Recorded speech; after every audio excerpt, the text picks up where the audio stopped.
Fala pessoal, beleza? Professor Marcos Lira aqui mais uma vez com vocês aí na nossa super revisão de processo penal. O que é que nós vamos ver agora nessa aula de hoje? Vai ser o tema de provas.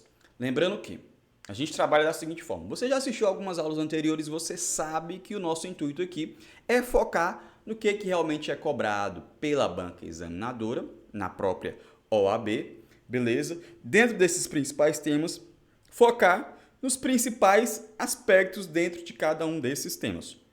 Então aqui nós vamos dividir em duas partes. Primeiro, nós vamos tratar das provas em âmbito de aspectos gerais, sobretudo uma teoria geral da prova, não todos os pontos.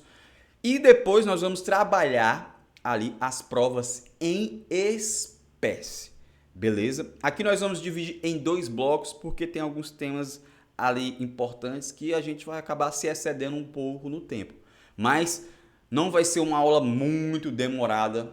Não se preocupe. Se a gente fosse para uma aula realmente tratando de todos os aspectos das provas, aí a gente ia precisar de algumas horas para tratar tudo isso. Mas aqui não, a gente está focado e objetivo. Então, em primeiro momento, nós vamos trabalhar aqui alguns aspectos gerais para depois irmos analisar as provas em espécie. Beleza? Então, como uma forma conceitual, o que é prova? Prova nada mais é que a demonstração de um fato por meios cabais e por instrumentos que serão apresentados perante o juízo criminal. Beleza. Primeira coisa que eu quero trazer para vocês é uma diferenciação. Nós precisamos distinguir provas de elementos de informação. Se você já assistiu a nossa aula de inquérito policial, você já tem uma boa noção e já sabe o que eu vou falar aqui. Provas vai ser a demonstração desses fatos, beleza? Esses instrumentos utilizados em busca da verdade real dentro do processo criminal, ou seja, depois que inicia a ação penal, via de regra. Já o que há dentro do inquérito policial, nós não vamos falar que seriam provas, mas sim elementos de informação. Porque a finalidade principal do inquérito policial não é convencer o juiz quanto à autoria e materialidade, mas sim fazer essa investigação de forma preliminar, certo? Procedimento administrativo preliminar, para formar o opinio delicti, certo? A opinião do delito do titular da ação penal, do Ministério Público ou do querelante, em caso de oferecimento de denúncia ou de queixa-crime. Então, o que há dentro do inquérito policial nós chamamos de elementos de informação. Mas esses elementos de informação podem vir a se tornar provas, desde que estejam presentes o contraditório e ampla defesa. E quando que vai ter o contraditório e ampla defesa? Somente depois de iniciada a ação penal é que nós vamos ter o contraditório e a ampla defesa, beleza? Então, as provas que nós estamos falando aqui é as provas produzidas em juízo sob o crivo do contraditório, da ampla defesa, beleza? Perante o juiz, depois que é oferecida a denúncia ou a queixa-crime. Beleza? Ok? Só que é o seguinte, a gente sabe que tem elementos de informação que são colhidos durante a fase de inquérito policial, mas nós não vamos chamar de elementos de informação, mas sim de provas, que seriam as provas antecipadas, as provas não repetíveis e as provas cautelares, que nós já falamos disso lá em inquérito policial. Beleza, então aqui nós vamos focar nas provas, beleza? As provas sobre o crivo do contraditório e da ampla defesa. Então vamos observar o seguinte, nós já estudamos princípios, nós vimos que nós temos o princípio da presunção de inocência, ou o princípio da não culpabilidade. É o seguinte, tem doutrina que vai divergir que o princípio da não culpabilidade é uma coisa, o princípio da presunção de inocência é outra coisa. Mas na prática, certo, a grande maioria da doutrina não traz essa distinção. Traz, na verdade, um como sinônimo do outro. Então, no que diz respeito às provas, beleza? As provas, a gente precisa observar a presunção de inocência. Ora, eu nasci inocente, devo preservar essa minha inocência. Se o Estado quer me condenar, quer me culpar por algo, ele precisa provar. Se quer exercer o jus puniendi, precisa ser provado. Então, o juiz vai condenar uma pessoa com base em quê? no que foi colhido dentro do processo, ou seja, com base nas provas. Então, para que eu seja retirado essa presunção de inocência, eu preciso ser condenado e essa condenação tem que ser com base nas provas produzidas em juízo. Quanto ao ônus da prova, quem é que tem o ônus da prova? Basicamente é o seguinte, quem tem o ônus de provar é a acusação, beleza? Então, quem tem o ônus de provar seria a acusação. Mas é o seguinte, quanto aos elementos do crime, nós temos o quê? Olha, para aquele fato ser considerado crime, ele precisa ser típico, ilícito e culpável, beleza? Típico, ilícito e culpável. Beleza, professor, isso aí eu estudei lá em Direito Penal, ó, tranquilo. Só que o seguinte, o Ministério Público vai oferecer uma denúncia, ok? Quem tem que provar que o Marcos é culpado seria o Ministério Público, ok?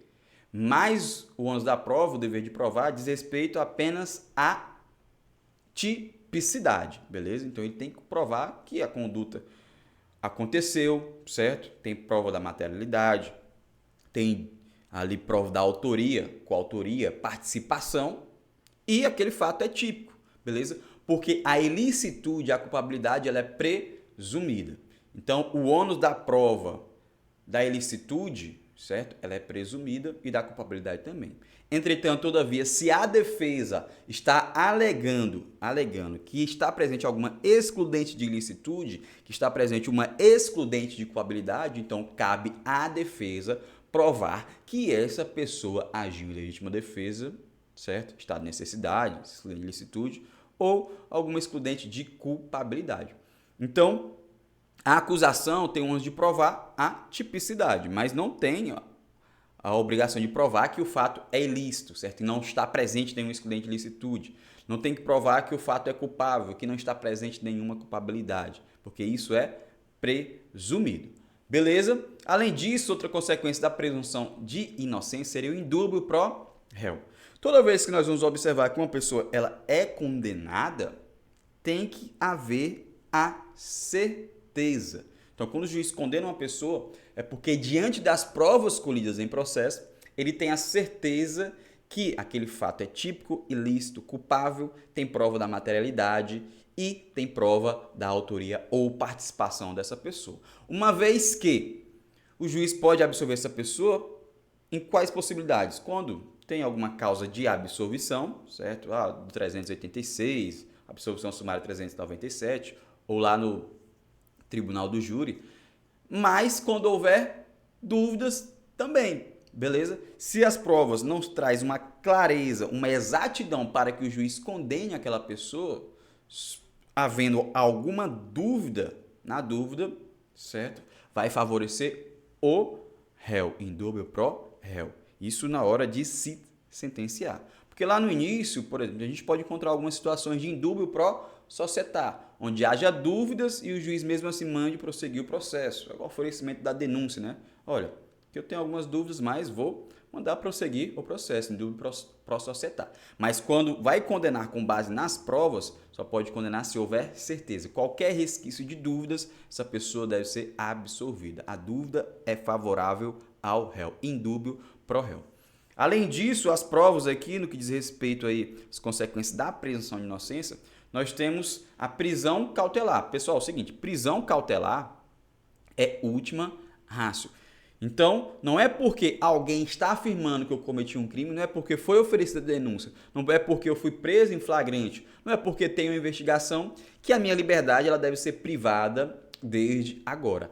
Prisão cautelar é em última ratio, em última possibilidade. A regra é que eu responda em liberdade. Isso decorre da presunção de inocência. Prisão preventiva, prisão temporária é exceção à regra, beleza? Então, só vou poder ser privado da minha liberdade, via de regra, se tiver uma sentença penal condenatória transitada em julgado e essa condenação tem que ser com base nas provas colhidas em processo. Beleza, beleza? Temos também a questão da busca da verdade real. Então, nós já vimos o princípio da busca da verdade real. O processo penal deve buscar o real dos fatos, o que realmente aconteceu, para que essa pessoa possa ser condenada ou absolvida. E como é que eu vou atrás dessa busca da verdade real? É por meio das provas admitidas no processo. Beleza? Quanto ao ônus da prova, já falei para vocês que a prova da alegação incumbirá a quem a fizer. Só que é facultado ao juiz, certo? Ordenar, mesmo que antes de iniciada a ação penal, a produção antecipada de provas, certo? A adequação, a proporcionalidade da medida tem que estar presente, determinar no curso da instrução ou antes de proferir a sentença, a realização de alguma diligência, o juiz pode ter esses atos de ofício também. Mas o que eu quero que você preste atenção é o seguinte: o ônus da prova incumbe a quem a fizer. Ora, se estão me acusando, então prove que eu realmente fiz isso, que esse crime realmente aconteceu. Só aquela ressalva que eu fiz anteriormente no que diz respeito à tipicidade, certo? Quem tem que provar seria a acusação, já a ilicitude, a culpabilidade, ela é presumida, mas se a defesa alegar alguma excludente destas, deve-se provar. Beleza, beleza? Temos também aqui uma consequência do nemo tener tu se detegere, que seria o princípio da não autoincriminação. Ninguém é obrigado a produzir provas contra si. É o nemo tenetur se detegere. Beleza, beleza. Quais são as consequências de que eu não sou obrigado a produzir provas contra a minha pessoa? Ora, eu tenho o direito de não ser constrangido a confessar. Ninguém pode ser constrangido a confessar. Inexigibilidade de dizer a verdade. Se eu estou sendo acusado de algo, beleza, beleza, se eu estou sendo acusado de algo, eu não sou obrigado a dizer a verdade, beleza? Não sou obrigado a dizer a verdade. Só temos uma ressalva aqui, certo? Que eu não posso mentir vindo a incriminar uma determinada pessoa, porque isso é denunciação caluniosa, beleza? Aí nesse caso aqui, aí seria esse limite ali de inexigibilidade de dizer a verdade. Então o réu, o acusado, ele não tem compromisso de dizer com a verdade, beleza? Beleza? Então aqui não tem o crime de perjúrio como acontece nos Estados Unidos. Quando um réu está no processo, ele vai ser ouvido, vai ser interrogado, ele tem que dizer a verdade. Se ele mentir, seria crime de perjúrio. Aqui não. Aqui o princípio da não autoincriminação inclui esse direito da parte não ter compromisso com a verdade. Além disso, a parte também tem o direito de não praticar nenhum ato incriminador. A pessoa não é obrigada a produzir algum ato ativo, beleza? Por exemplo, olha, nós temos a possibilidade de reconstrução dos fatos. Então, vai chamar o réu, caso ele queira participar, beleza? Ele não é obrigado a participar dessa reconstrução dos fatos. Ninguém é obrigado a produzir provas contra si. E também envolve o direito de não produzir prova incriminadora invasiva. O que seria isso? Não produzir prova incriminadora invasiva. Por exemplo, não é obrigado a fornecer dados de DNA, beleza? Ele não seria obrigado nessa situação. Isso seria consequência da não autoincriminação. E, obviamente, o direito ao silêncio, beleza? Então, o réu tem o total direito de permanecer em silêncio, não só depois de iniciada a ação penal, nas provas, mas desde a fase de inquérito policial ele tem esse direito ao silêncio. E, em hipótese alguma, esse silêncio pode ser levado em consideração como prejuízo ao réu. Tranquilo. Aqui, quanto à apreciação da prova, certo? O juiz vai levar em consideração o quê? A livre apreciação das provas. Convém nos ressaltar aqui que nós não utilizamos o sistema tarifado das provas. Todas as provas que nós vamos falar, provas em espécie, nós não temos, pessoal, digamos que uma prova vale mais do que a outra, beleza? Na faculdade, em alguns pontos, a gente observa a seguinte afirmação: testemunha é a prostituta das provas. Não, aqui não existe isso. Não existe uma prova que tem mais valor que a outra. Nós não vamos tarifar as provas. Tudo vai depender de um caso em concreto. Em um caso, uma confissão pode ter um valor elevado, em outro caso, não. Em um caso, uma testemunha pode ter um valor elevado e no outro, não. Em um caso, a prova cabal ali, decide tudo foi uma prova documental. Em outro, situação em concreto, não é dessa forma. Então, vai depender do caso em concreto. Então, o juiz, quando ele vai decidir, quando chega ao final do processo, que ele vem a sentenciar, ele vai apreciar essas provas de forma livre. É o princípio da livre apreciação das provas. É o que nos traz o artigo 155, onde o juiz ele vai formar a sua convicção pela livre apreciação das provas. E essas provas são produzidas onde, pessoal? Em contraditório judicial. O juiz, pessoal, muita atenção, o juiz ele não pode fundamentar a sua decisão, em caso de condenação, exclusivamente nos elementos de informação, nos elementos informativos que são colhidos lá onde? Lá em investigação, na fase de inquérito policial. Então, quando o juiz vai condenar uma pessoa, ele não pode condenar com a fundamentação com base, então, somente nos elementos de informação, beleza? Lá no inquérito policial. Mas ele pode levar em consideração? Pode, ele pode levar em consideração os elementos de informação, desde que ele leve em consideração juntamente com as provas colhidas em fase judicial. Aí beleza, ele pode utilizar aspectos do inquérito policial juntamente com o que foi colhido ali dentro do contraditório da ampla defesa na fase judicial. Beleza? A gente faz a ressalva aí contra as provas cautelares, não repetíveis e antecipadas, que ocorre lá durante a fase de inquérito policial, mas o juiz pode sim fundamentar isso com base nessas provas cautelares, provas não repetíveis e provas antecipadas. Beleza? Beleza. Muita atenção aqui quanto às provas, nós temos uma cadeia de custódia. O que é cadeia de custódia? Nada mais é que um conjunto de todos os procedimentos que são utilizados para quê? Para manter, certo? Preservar, documentar a história cronológica do vestígio, certo? Que é coletado onde? Em locais ou vítimas de crime, para rastrear a sua posse, manuseio, a partir do seu reconhecimento até o descarte, beleza? Então, cadeia de custódia é um processo de tramitação da prova, certo?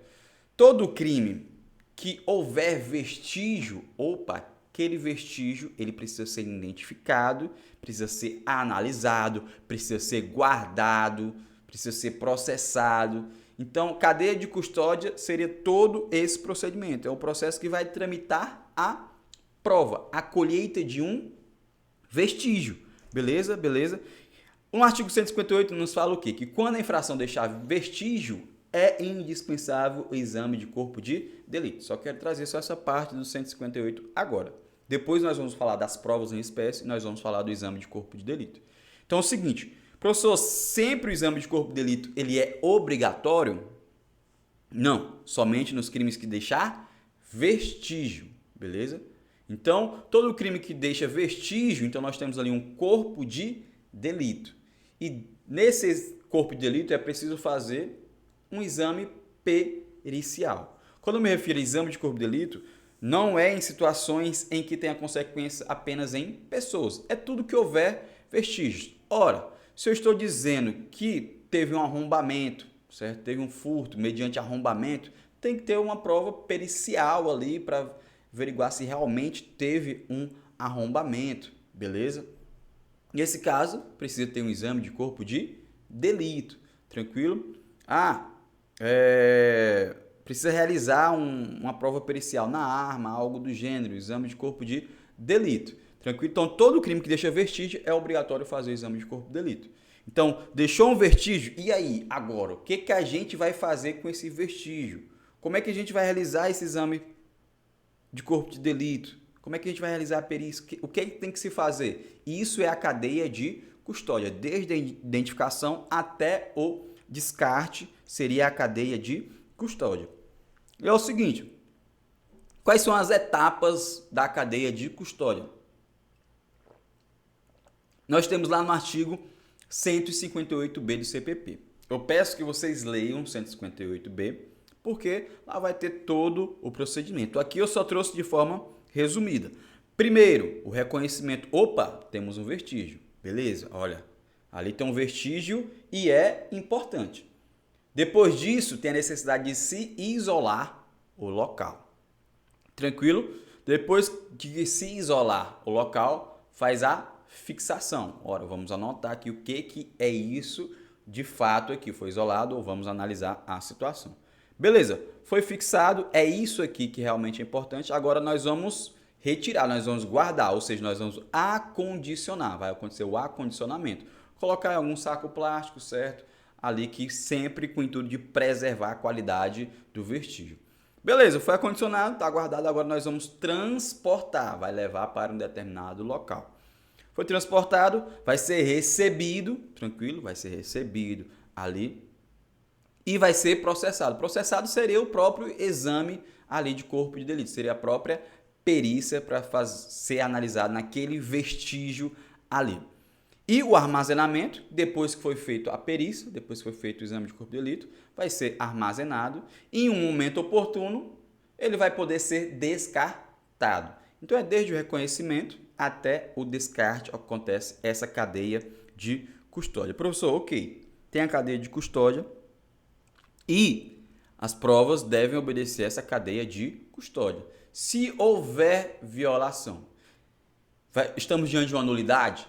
Calma, calma. Essas irregularidades aí na cadeia de custódia, via de regra, entendimentos aí dos órgãos superiores, dos tribunais superiores, sobretudo do STJ, entende que deve ser analisado conforme o caso em concreto. Não é porque apenas a cadeia de custódia foi violada que estamos diante de uma nulidade daquela prova. Beleza? Tem que analisar conforme o caso em concreto. Olha, a cadeia de custódia foi quebrada e isso violou e vai prejudicar ali a análise daquela prova. Aí, beleza. Então, essas irregularidades que estão constantes dentro dessa cadeia de custódia, elas devem ser o quê? Só pesadas, beleza? Pelo magistrado, com todos os elementos produzidos na instrução, a fim de aferir se a prova é confiável ou não. Olha, a cadeia de custódia foi quebrada. Ixi, com essa quebra da cadeia de custódia, nessa irregularidade, então, perdeu a confiança naquela prova. Aí, beleza. Essa prova não pode ser analisada, não tem que ser retirada dos autos. Beleza? Beleza. Ok. Agora eu preciso trazer para vocês a diferença de prova ilícita e prova ilegítima. Beleza? Que a doutrina nos traz essa diferenciação de prova ilícita e prova ilegítima. Seguinte, prova ilícita vai violar um direito material. É inadmissível. Essa é a prova ilícita. Já a prova ilegítima vai violar um direito processual, beleza? E tem como consequência causa de nulidade. Ambas são provas ilegais, beleza? São provas ilegais. Como na prova ilícita ela viola a regra de direito material e na prova ilegítima ela viola a regra de direito processual, vamos lá. Por exemplo, prova ilícita. Nós temos aí no exemplo que vocês podem observar nessa tabela. Confissão mediante tortura, beleza? Um documento obtido com violação de domicílio. É uma prova que foi produzida fora do processo. Aí ela é uma prova ilícita. O que deve se ocorrer? Desentranhamento, retirada do processo. A prova ilegítima é aquela prova que vai violar uma regra de direito processual, um procedimento. Aqui já é dentro do processo. Exemplo, perícia de apenas um perito não oficial, beleza? Quando tem um perito oficial, tem que ser 2. Ah, gente, foi realizado só por um. Opa, uma prova ilegítima. Exibição de um documento no júri que foi juntado há menos de 3 dias. Todo documento que vai ser apresentado no júri na segunda fase, em plenário, esse documento precisa ter sido juntado até 3 dias antes. Ah, foi juntado agora. Opa, não pode. Então, uma prova ilegítima. Ela é produzida durante o processo. A consequência da prova ilegítima, que é produzida durante o processo, é a nulidade. Beleza? É a nulidade. Tranquilo, vocês precisam observar essas duas distinções aí. Algumas observações. Poxa, a prova ela é ilícita. O que vai acontecer? Temos algumas observações que eu preciso ressaltar para vocês. Alguns casos que vocês vão observar, casos práticos. Primeiro, o Estado ele precisa comprovar o consentimento do réu para entrar no seu domicílio. Beleza? O consentimento ele pode ser livre e voluntário. Para eu adentrar no domicílio de uma pessoa, buscar apreensão, beleza? Tem que ser por meio de mandado judicial, buscar apreensão, ou estamos diante ali de uma situação de flagrância, beleza? Mas pode entrar se tiver o consentimento dessa pessoa, porque a casa é um asilo, né, inviolável, inviolabilidade de domicílio. Esse consentimento tem que ser livre e voluntário, beleza? Outra observação, quanto à denúncia anônima, a denúncia anônima, por si só, não tem como autorizar a expedição de mandado de busca e apreensão, beleza? Não tem como. Ah, o mandado de busca e apreensão foi com base em uma denúncia anônima. Opa, é uma prova ilícita, beleza? Porém, a denúncia anônima pode ser utilizada assim como base para quê? Para que, juntamente com outras informações colhidas, olha, tem uma denúncia anônima, vamos colher outras informações, aí beleza. E depois disso, pode ser utilizada para utilização, para entrada em domicílio do agente, beleza? Outra observação é o desvio da finalidade da colheita da prova, é o finish expedition. Isso não é admitido pelo STF. Ora, por exemplo, se eu tenho um mandado de busca e apreensão que é só para aquela finalidade, tem que ser cumprido naquela finalidade. Vamos supor, olha, tem um mandado de busca e apreensão para apreender um animal silvestre. Vai lá aprender o animal silvestre. Não é para analisar computador, não é para pegar nada nesse sentido. Tinha um mandado de busca e apreensão para ir no escritório daquela pessoa, certo? No local de trabalho, pegar o computador, né, os documentos e tudo mais. E, do nada, pega o celular da secretária. Vai aprender o celular da secretária. Opa, é um desvio da finalidade da colheita das provas. O finish expedition. Não é admitido pelo STF. Temos também o encontro fortuito de provas, certo? É o que nós chamamos de serendipidade. Muita atenção nesse termo. Serendipidade. Olha, estou fazendo um mandado de busca e apreensão e, fortuitamente, tive provas de outros crimes. Esse tipo de colheita ele é permitido, certo? Pelo STF e pelo STJ. Fazendo mandado de busca e apreensão e não tinha nada a ver com drogas e achamos ali drogas ou uma arma ilegal, certo? A pessoa não tinha porte. Então, pode ser considerado como encontro fortuito de provas, que nós chamamos de serendipidade. E é permitido pelo STF e pelo STJ. Outra observação muito importante quanto à ilicitude, que diz respeito ao quarto de hotel. O quarto de hotel ele é considerado casa, sim. Então, tem inviolabilidade. Contudo, pessoal, um quarto de hotel que não é utilizado como moradia permanente, certo? Desde que presentes fundadas razões que sinalizam o que? A ocorrência de um crime e flagrante delito, pode ter a entrada de policiais no seu interior, sem mandado judicial e sem consentimento do hóspede. Beleza, beleza? Professor, é o seguinte, olha, se liga aqui nessa pergunta que é de suma importância que pode ser cobrada na sua prova. Existe alguma possibilidade em que eu venha a utilizar uma prova ilícita? Tem como o juiz julgar com base em uma prova ilícita? Em prejuízo do réu, jamais, jamais. Em prejuízo do réu, jamais. Mas existe uma única possibilidade que eu possa utilizar essa prova ilícita em benefício do réu. Ah, então posso utilizar só em benefício do réu? Não apenas em benefício do réu, mas essa ilicitude, certo? Essa prova ilícita vai ser em benefício do réu e tem a condição de absolvê-lo, de provar a sua inocência. Por exemplo, um grampo ilegal que demonstra a inocência do acusado. Beleza, beleza, certo? Mas utilizar ali em pró-societar, não, é só em pró-réu, em benefício do réu, desde que aquela prova ilícita seja ali utilizada em benefício do réu com o objetivo de absolvê-lo, certo? De inocentá-lo. Então, existe sim essa possibilidade. E o que é prova ilícita por derivação? Seria basicamente o que nós chamamos de teoria do fruto da árvore envenenada, beleza? Então, olha, se eu tenho uma prova ilícita, beleza?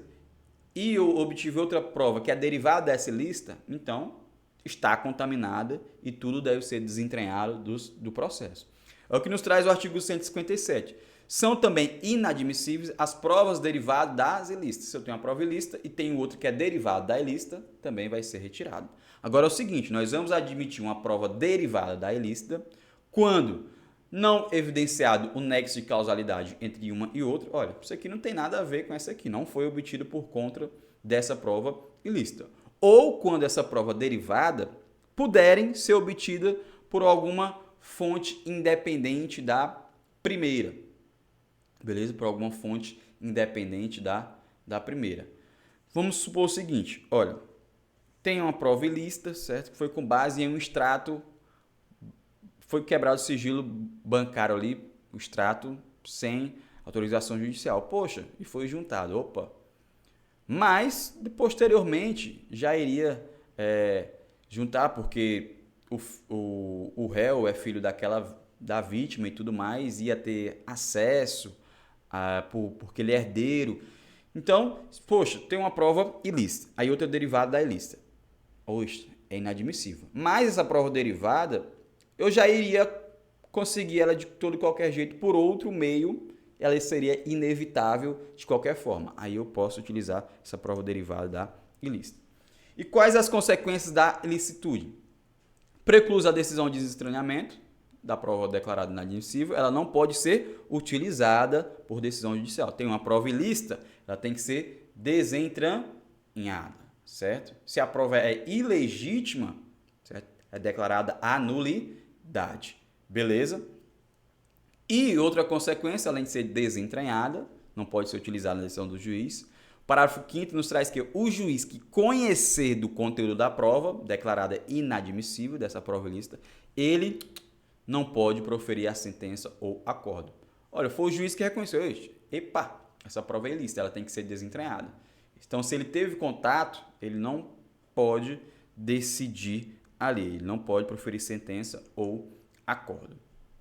Nós temos também, pessoal, a classificação das provas, certo? Nós temos provas diretas. O que é provas diretas? É aquela que por si só, demonstra o próprio fato, o objeto da investigação. É diretamente, certo? Por exemplo, testemunho que é prestado por uma determinada pessoa que presenciou um homicídio. É uma prova direta. Essa pessoa diretamente presenciou o que aconteceu.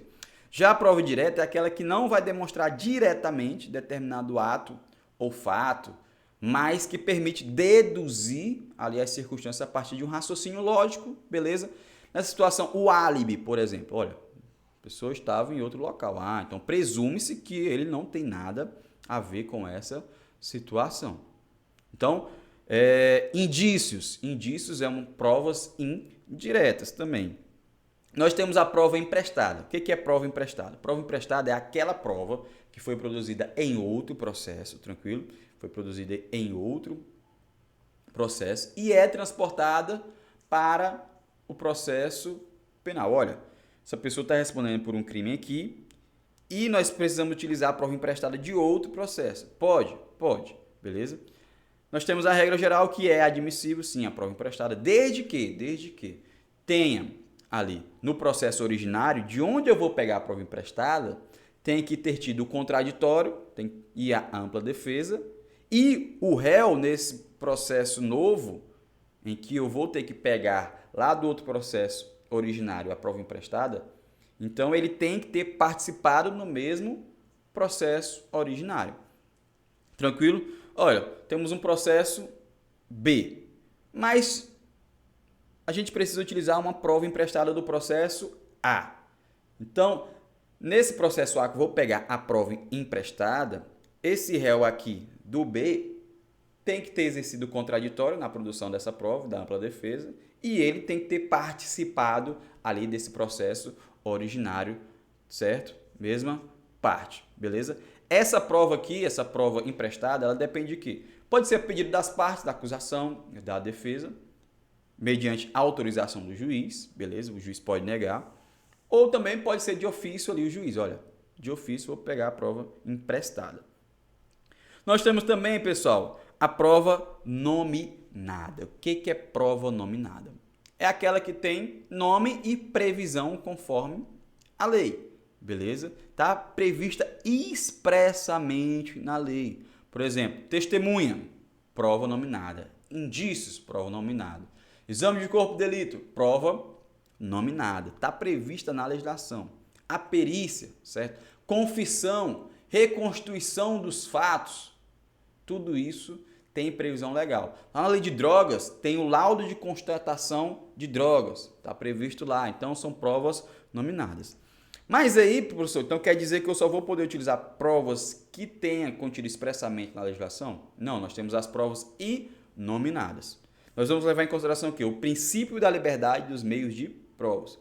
Então, as provas inominadas são aquelas que não têm uma previsão expressa na lei, o nome daquela prova, mas podem ser utilizadas desde que sejam lícitas, certo? Ou seja, desde que não viole o ordenamento jurídico brasileiro, vai ser admitida sem problema nenhum. Mesmo que não tenha uma previsão legal, eu posso utilizar essa prova, porque ela não viola nenhum aspecto legal, não viola o nosso ordenamento jurídico brasileiro. Princípio da liberdade dos meios de prova. E nós temos também, quanto à classificação, nós temos a prova positiva, prova negativa e contra-prova. Prova positiva é aquela que demonstra um fato, realmente aconteceu. Já a prova negativa seria ao contrário, vai destinar a negar um fato ou uma alegação. Opa, não aconteceu, está aqui a prova. Já a contra-prova seria contestar outra prova que foi apresentada. Tem uma prova, né, que tem o intuito de comprovar tal situação e eu vou juntar outra prova para falar, opa, essa prova aí não está condizente com a verdade. Olha, o testemunho disse que era eu, está alegando que foi eu vou apresentar uma contraprova, que seria o meu álibi. Está aqui, ó, minha passagem aérea, comprovante aqui do hotel, tudo mais, fotos de redes sociais que eu estava em outro local na época. Então, está aqui a minha contraprova. Tranquilo? E agora nós vamos trabalhar as provas em espécie. Então eu vou dividir a aula aqui nesse momento, nesse bloco, e na volta, certo? Na segunda aula, aí nós vamos ver as provas em espécie. Beleza? Já fica aí, já dá logo play para a próxima aula.